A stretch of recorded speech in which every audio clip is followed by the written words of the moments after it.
Hello and welcome back to the Squirrel Heat YouTube channel, and today I'm going to be talking about Wijnaldum and an article I've literally just read 5 minutes ago from TurkishFootball.com saying that Liverpool are willing to greenlight a move for Wijnaldum to go out on loan or to sell him.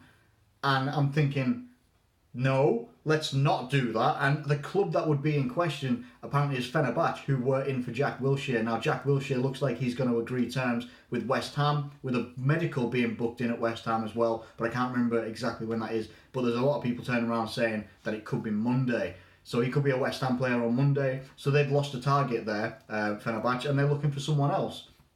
Now, Wijnaldum being apparently, and again, this isn't a reputable source as far as I'm aware, so this is purely just rumour based, but it's just something that I've seen right now. I'm thinking, right, we have a stacked midfield, and that is good. It is good for us to have a stacked midfield. Whether it means that people get consistent game time or not, I'm not sure, but we've always needed squad depth. Now we seem to have squad depth, especially in the midfield area, and quality squad depth at that.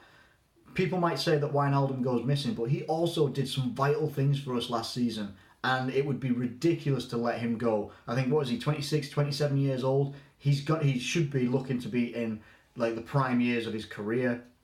Yes, we'll have Naby Keita, Fabinho, they've come in. Oxlade-Chamberlain will come back from injury. Henderson, captain, Milner, so many players, even Lallana, even though I don't imagine that Lallana will get much game time if he's still with Liverpool by the end of this transfer window. In my opinion, he might not be, but that's another video for another day. Wijnaldum should not be allowed to leave, either on loan or to sell him, because he is a good player. He is a very good midfielder for us. Yes, he goes missing in some games, and that is frustrating, but that will happen less, in my opinion, with the quality midfielders that are around him. And let's not forget that we've also let Emre Can go to Juventus as well. So we have lost a player there. We brought two players in. I think that we should be keeping Wijnaldum. What do you guys think? Because I think having someone like Wijnaldum could make a difference. If you end up with injuries, and let's not look too far into the future here. If we end up with injuries, serious injuries, maybe Oxlade-Chamberlain gets an injury setback, something like that. Something like that could happen. And then with Wijnaldum short, we end up with games that are thick and fast coming. It happens. We saw what it was like with us for Liverpool when we were playing games every 3 days. At some points we were struggling. We got through some games, we did really well. Some games we really scraped through. Some games we didn't win.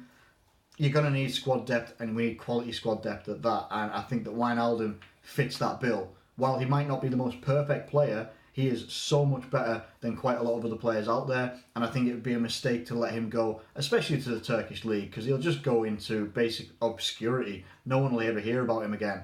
So I would really like Wijnaldum to stay with Liverpool. That's my thoughts on that. And I'll also give my thoughts on Karius right now. A lot of people are saying that Karius should not be the number one goalkeeper, that they're really questioning Jurgen Klopp for sticking with him, and why haven't we pushed hard to go for another goalkeeper. And I think if you're a Liverpool fan, and we've had Jurgen Klopp now, this will be his third full season, I think that's right, third full season, 16, 17, third full season this will be coming up for him. He likes to keep faith with players. If he's got faith that a player will perform for him, 9 times out of 10 they will. Yes, there's also a little thing in the back of my mind, and it always is in the back of my mind, of his final season with Dortmund, where the wheels came off and everything, and they were, somehow they clawed it back to 10th or something in the league, but for a long time it looked like Dortmund could have been relegated. There is that in the back of my head, but I don't know why. He hasn't proved anything like that with Liverpool yet. So fingers crossed that never happens. But anyway, regardless, coming back to Karius and Jurgen Klopp. Jurgen Klopp has not made a signing that hasn't gone on and performed, in my opinion. And I'm pretty sure that is quite consistent. You look at all the signings that he's made, Mane, Salah, Karius to a point as well. Karius did perform very, very well while he was in goal for us right up until the Champions League final, which again, a lot of people are skipping over the fact that he was concussed, and regardless of how the goalkeeper felt at that time, if you don't always feel the full-on effects of a concussion. Having never had one myself, but watched a lot of other sports where concussions are very, very prevalent.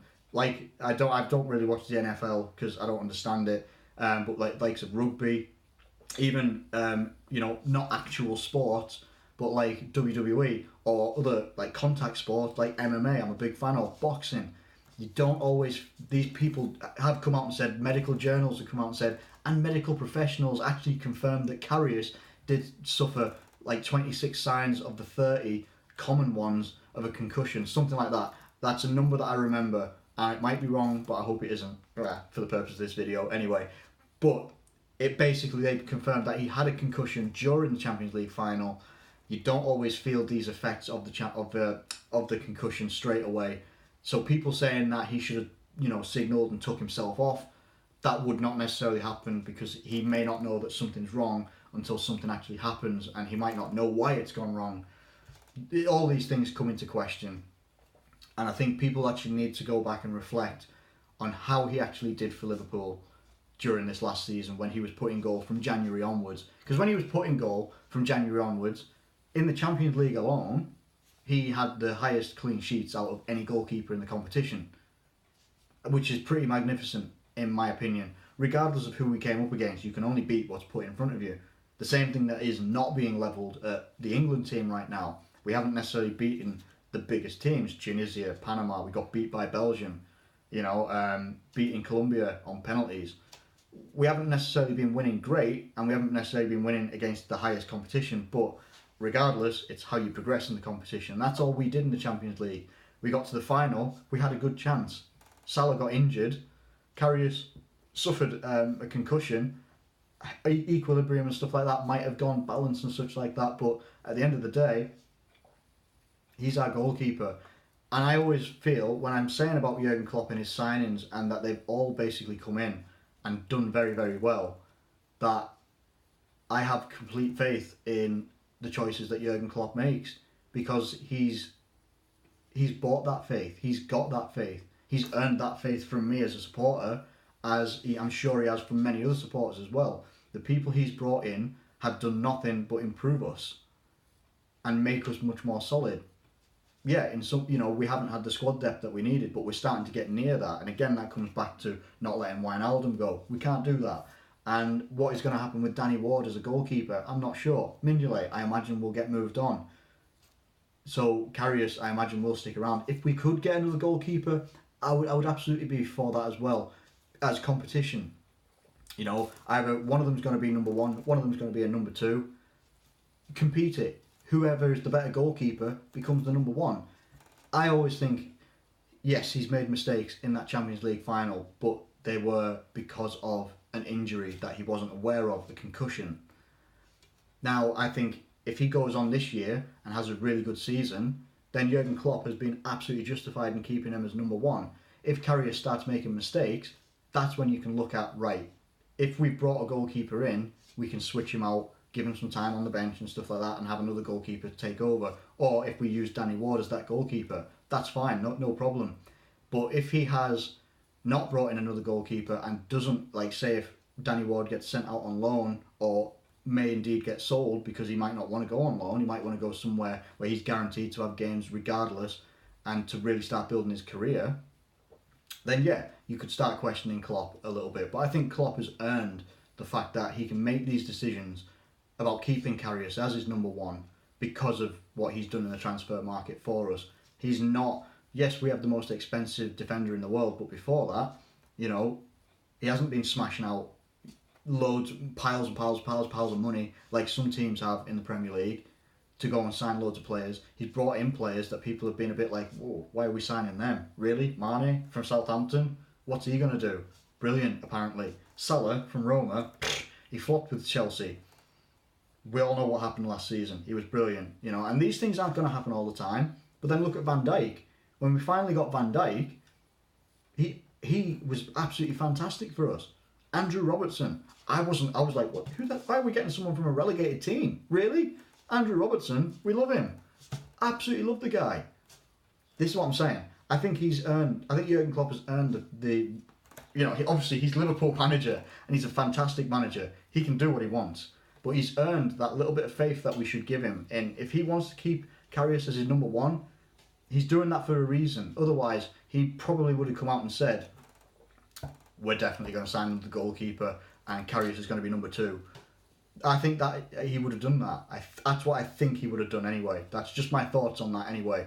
I think he's right to do it.